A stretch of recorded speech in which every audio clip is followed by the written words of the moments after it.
italiano é uma língua falsa? Pegar netinhos pequenos que começam a falar a nossa língua. Mas minha mãe dizia que eu coloco meu nome de Giovanni. Na nossa turma, todos os dias colocávamos em jogo o melhor lanche. Você sabia que hoje, em 2025, apenas cerca de 45% dos italianos falam italiano em casa? Os outros usam um destes. São as línguas regionais ou dialetos da Itália. Existem pelo menos 30 delas, provavelmente mais, e embora a maioria sejam línguas românicas razoavelmente parecidas com o italiano, algumas podem ser bem diferentes. Como a minoria que fala grego no sul, ou a versão do alemão falada no Tirol do Sul, até mesmo as línguas parecidas com o eslavo faladas perto da Ístria.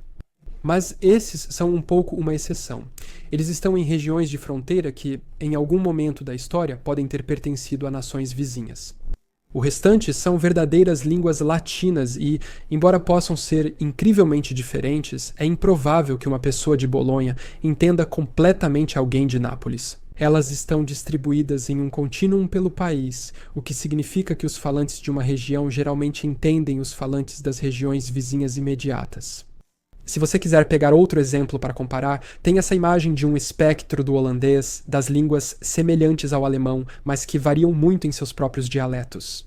Alguns dialetos do holandês se assemelham mais ao alemão, enquanto outros são bem diferentes. Quando isso ocorre dentro de um país como a Itália, é ainda mais interessante. Se você imaginar as regiões A, B e C, A vai entender B e B vai entender C, mas A e C vão ter muito mais dificuldade para se entenderem. Mas por que todos esses lugares usam línguas diferentes se estão dentro do mesmo país? Bem, resumindo, porque a Itália, como conceito e como nação unificada, é, no panorama geral da história, algo bem recente.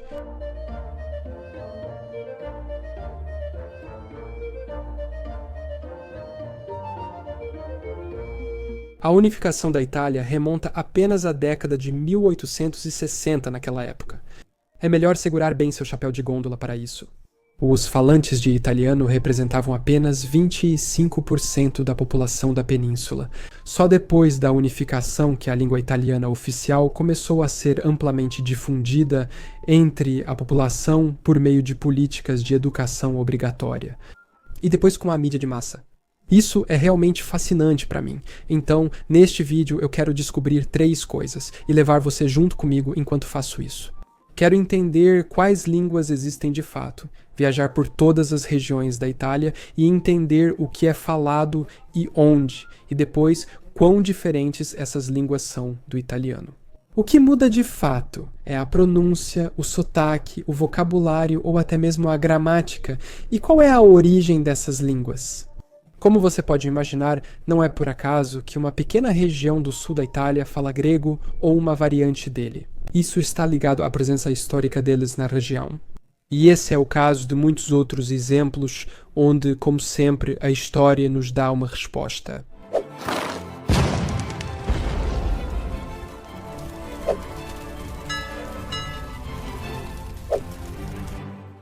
Esta é a linha La Spezia Rimini. É uma linha inventada que separa 2 partes da Itália em relação ao seu idioma.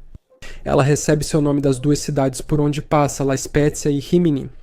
Alguns afirmam que a linha deveria ser entre Massa e Senegalia, 40 km ao sul, mas, de todo modo, ela separa as 2 regiões linguísticas do país. Ambas têm línguas românicas, mas o norte é das ocidentais e o sul das orientais. A primeira está mais ligada ao francês, espanhol, português, catalão e occitano, enquanto a do sul está mais ligada ao romeno e às línguas já extintas da Panônia e da Dalmácia em Romania submersa. Embora esteja ao sul da linha, o sardo não é classificado como pertencente à região sul. É algo próprio também. Saiba mais sobre isso em breve. E o motivo pelo qual essas 2 regiões são separadas, quando se trata de idioma, tem a ver com um momento muito antigo da história e com algo que tantas vezes ocupa nossos pensamentos. Império Romano. Durante os estágios finais do Império Romano do Ocidente, a área da Itália ao norte desta linha era dominada por um exército romano cada vez mais germânico. Isso é visível, na verdade, em coisas básicas, como o tipo de capacete que eles usavam na época. Sabe por quê? Bem, a Itália realmente não tinha mão de obra nativa suficiente para preencher seus exércitos. E assim, o Império teve que passar a depender de aliados germânicos federados para preencher as fileiras. O sistema de legiões também já tinha basicamente desaparecido nesse ponto, e o exército se tornou muito mais aberto em seu recrutamento, permitindo recrutas núbios e germânicos. E esses soldados, apesar de servirem a Roma, traziam consigo costumes linguísticos específicos de onde vinham. E isso influenciou o latim local e as línguas modernas que dele descendem. O reino ostrogótico veio em seguida, com a queda definitiva do Império Romano do Ocidente. E isso foi ainda mais reforçado, assim como aconteceu com os francos na França ou com os visigodos na Ibéria. Talvez seja por isso que todos esses lugares são agrupados na área das línguas românicas ocidentais, por causa dessa influência comum. Mas os ostrogodos também governaram o sul da Itália por um tempo, então por que a língua de lá não é a mesma? Bem, enquanto os soldados germânicos tiveram uma influência direta no norte, eles não tiveram no sul, e embora os ostrogodos tenham governado toda a península por um tempo, eles eram pouco mais do que uma elite dominante, não mais do que 150 a 20 mil pessoas governando milhões de habitantes que falavam latim. Enquanto muitos desses 20 mil ficaram no norte, quase nenhum foi para o sul. E não só isso, mas o Império Romano do Oriente, que depois se tornou o Império Bizantino, logo reconquistou partes da Itália. Perderam o norte rápido de novo, mas mantiveram parte do sul por mais tempo. E este é um exemplo perfeito do que eu acho que é o principal fator por trás do desenvolvimento de diferentes línguas nesses territórios. O fato de que, em algum momento, ou até mesmo ao longo de toda a história, esses lugares foram governados e até habitados por diferentes povos. Fenícios e cartagineses estiveram na Sicília, depois os romanos trouxeram a latinização, mas a reconquista grega bizantina não foi apagada, e sim reforçada. Depois vieram os árabes do norte da África e até mesmo os aragoneses e espanhóis mais tarde, e cada um deles deixou sua marca. E de certa forma contribuíram para a diferenciação dessas línguas locais do italiano até hoje. Padrões sonoros ou de fonologia gregos ainda estão presentes em alguns dialetos. Um deles é fortemente grego. Até hoje, palavras árabes do grego ainda são usadas nas línguas siciliana e calabresa, como zagara, que significa flor de citros, giara, que significa jarro, ou tafunata, que é como uma palavra para buraco. Até mesmo os aragoneses trouxeram empréstimos linguísticos como guaglio, que significa menino em napolitano. O léxico de origem grega e árabe foi influenciado por essas camadas aragonesas. Mantendo as terminações vocálicas e consoantes mais suaves nas regiões do norte, a maioria das vogais finais é omitida, por exemplo. E desde cedo, mesmo antes do Império Romano, temos um contraste importante. Porque no norte, os habitantes nativos locais falavam línguas diferentes, para começar gálico, lepôntico, récio, vêneto, etrusco ou úmbrio. Este mapa linguístico da península na Idade do Ferro mostra isso, além das línguas faladas no sul e no norte. Para piorar, eles foram repetidamente invadidos por outros também, como os celtas, que trouxeram seu próprio vocabulário, depois os germanos, lombardos e francos também. E então muitas regiões pertenciam, ou pelo menos eram influenciadas, pelo Império Habsburgo, que também tinha o alemão como língua oficial. Veneza é uma exceção interessante devido às suas redes comerciais e império. Trouxeram influências eslavas, gregas e turcas. E hoje o veneziano continua sendo um dialeto do norte um pouco diferente por si só, em parte por causa disso, e o caso de Veneza é um exemplo perfeito do porquê.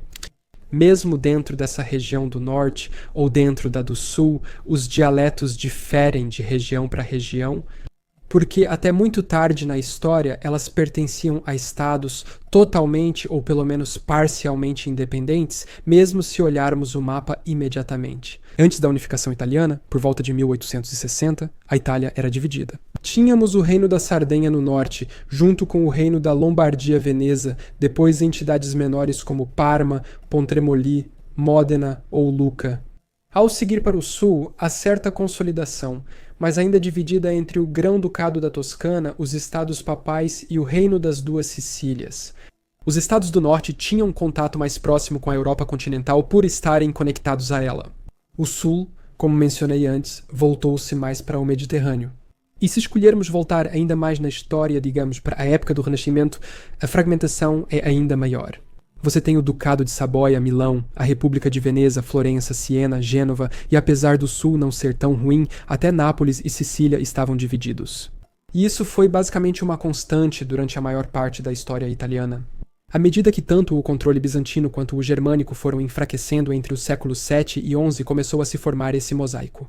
Ok, na verdade eu já estava editando o vídeo e percebi que não expliquei direito de onde vem o italiano padrão. E, na verdade, ele vem do toscano. E o motivo disso é bem interessante. É porque durante a época do Renascimento, o principal italiano, autores como Dante e outros que eu não conheço usaram o toscano como a língua em que escreviam. Acho que era a variedade florentina do toscano. Mesmo isso fez com que esse tipo específico de italiano se tornasse conhecido por todas as elites que liam essas obras. E assim, quando chegou a época da unificação italiana e eles tiveram que escolher um dos dialetos para ser a sua própria língua, eles escolheram esse. Só uma pequena observação, mas vamos voltar ao resto da história. Pegue um mapa do ano 1000, as divisões também estão lá, com o sul entrando na tendência de balcanização, se assim quiser. Os motivos disso são mais complexos e nos levariam a um desvio bem diferente e longo. Mas tem a ver essencialmente com a chegada de outras forças invasoras. A perda de influência dos bizantinos no sul, somada à invasão dos lombardos e ao fracasso deles no norte e no centro em estabelecer uma dinastia hereditária que pudesse consolidar o poder. Mas, de qualquer forma, com tudo o que falamos até agora, conseguimos entender duas coisas muito importantes. Primeiro, como o povoamento e governo dessas regiões por diversos povos, incluindo nativos, invasores, tribos germânicas no norte e gregos, árabes e espanhóis no sul, influenciaram a língua e o vocabulário local. E segundo, como a história política da península evoluiu de uma forma que permitiu a fragmentação do território em pequenos estados independentes, fazendo com que, mesmo dentro das regiões do norte e do sul, diferentes línguas também se formassem. E na verdade temos um mapa que nos dá um exemplo perfeito disso. Este compara o território do Ducado de Milão no século XIV, aqui em verde, e as fronteiras modernas da língua lombarda em amarelo quase se encaixam perfeitamente. Então, sabendo disso, qual foi o resultado? Quais línguas locais modernas existem hoje e como elas diferem entre si? Além do italiano padrão, a Itália tem duas categorias de línguas. Uma são as línguas minoritárias históricas e as outras são os dialetos regionais. A Constituição italiana protege as línguas minoritárias históricas no artigo 6, foi escrito pelos pais fundadores modernos da Itália para demonstrar simpatia a esses grupos e permitir que eles se tornem parte da Itália sem temer as políticas de italianização empregadas anteriormente por Mussolini. Essas línguas são faladas por comunidades das fronteiras do norte. Muitas pertenciam a governantes franceses ou germânicos austríacos. Eles falam línguas como o próprio alemão, tirolês do sul, friulano, esloveno, occitano ou provençal, sendo essas duas últimas também línguas locais da França, como vimos em um vídeo anterior.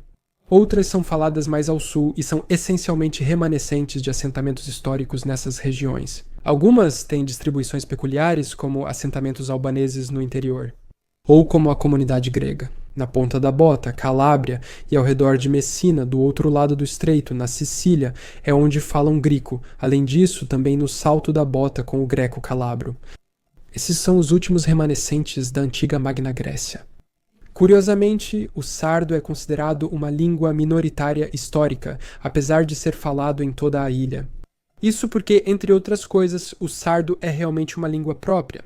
É uma língua românica também, mas diferente do italiano, é considerada por muitos como a língua mais próxima do latim. Mas também incorpora muitos elementos de línguas pré-latinas, como o paleossardo, falado pela população indígena da ilha. Isso faz sentido. Quero dizer, ilhas tendem a desenvolver sua própria língua, cultura e identidade, separadas do mundo exterior. E, em uma realidade de governo local independente na Itália, isso se torna ainda mais evidente. Os demais dialetos regionais ficam no continente e estão ligados às entidades locais independentes. Existem pelo menos 30 deles, mas esse número pode chegar a centenas se você considerar rigorosamente o que é um dialeto local. Para simplificar, eles são divididos em 7 grupos: galho-itálicos, ligados ao noroeste da Itália, antigos territórios de Saboia e Milão, próximos à França. Mas excluindo as regiões de fronteira que falam provençal ou occitano, misturadas com tretini centrale, que compõem o idioma das regiões mais ao centro do norte, vênetos, a área nordeste ao redor de Veneza, toscani e corsi, falados precisamente na Toscana e na Córcega, além de um pouco do norte da Sardenha, nos apresentando um caso interessante de dialetos regionais modernos que, historicamente, pertenciam a diferentes estados. Acho que eles são exceção à regra, ou mostram que há outros fatores envolvidos. Mediani, falado na Itália Central, incluindo Roma e abrangendo o antigo território dos estados papais. Mediodinale, no sul da Itália, originado do centro urbano de Nápoles, mas com muitos dialetos menores dentro dele, e também Mediodanali Estremi, que agrupa os dialetos da Sicília, da Apulia e da Calábria. Mas esse mapa pode ser bastante confuso, há muita informação para processar. Os grupos dialetais são amplos, mas há dialetos demais por localidade. Então, acho que a melhor solução é voltar ao primeiro mapa que vimos, que exclui as diferenças superlocais, mas divide esses grupos em outros menores. Também inclui as línguas minoritárias no mapa. Podemos ver como o galo itálico é dividido em piemontês, lombardo e ligure, ou como o toscano é, na verdade, diferente do corso. Mediani também é dividido em Peri, Mediani e Mediano, assim como Meriodanali é dividido em Abruzzese e Molisano, Campano e Lucano e Irpino. Desculpe por pronunciar esses nomes errado. Agora que sabemos quais línguas existem, quão diferentes elas são. Muito bem, bastante, provavelmente mais do que você imagina. Vamos pegar algumas frases e traduzi-las para os principais dialetos para você ter uma ideia melhor. A frase "eu estou indo para casa" é diferente em quase todos eles, de uma forma ou de outra. No italiano padrão, seria vado a casa, mas em veneziano o vado vira vago com um G. Os napolitanos fariam o mesmo, mas de forma diferente, mudando o vado para vaco com um C. Os falantes de lombardo encurtariam o verbo e cortariam a última vogal, dizendo voaca, enquanto os piemonteses fariam o oposto e diriam "i vado aca", enquanto os sardos diriam algo completamente diferente. O que realmente soa como o latim ando in domo. E quanto a outra frase, tipo "eu não sei", como eu usaria na frase? Eu não sei como pronunciar esses dialetos. Em italiano é non lo so, mas em veneziano o pronome e o objeto são omitidos. Eles simplesmente dizem non so. Os lombardos colocariam o negativo depois do verbo em vez de antes, dizendo azono, enquanto os piemonteses e emilianos têm palavras diferentes para os negativos, nem e miga, respectivamente, dizendo ilosonem e assomiga. Se você não é italiano e ouve isso, pode achar que tudo parece italiano, mas na verdade é o oposto. Eles dizem o mesmo, só que em línguas italianas diferentes. O que mais me chama a atenção é que essas línguas locais não parecem desaparecer. A Itália fascista tentou reprimi-las, mas elas continuaram existindo. Elas são a prova viva da história incrivelmente antiga e única da Itália como região. Infelizmente, eu não acho que elas vão desaparecer tão cedo. Muito obrigado por assistir a este vídeo. Obrigado às minhas amigas Laura e Martina pela ajuda delas. Como italianas de verdade, elas realmente contribuíram para que eu entendesse isso um pouco melhor. Então, eu vejo vocês na próxima vez para mais conhecimento geral.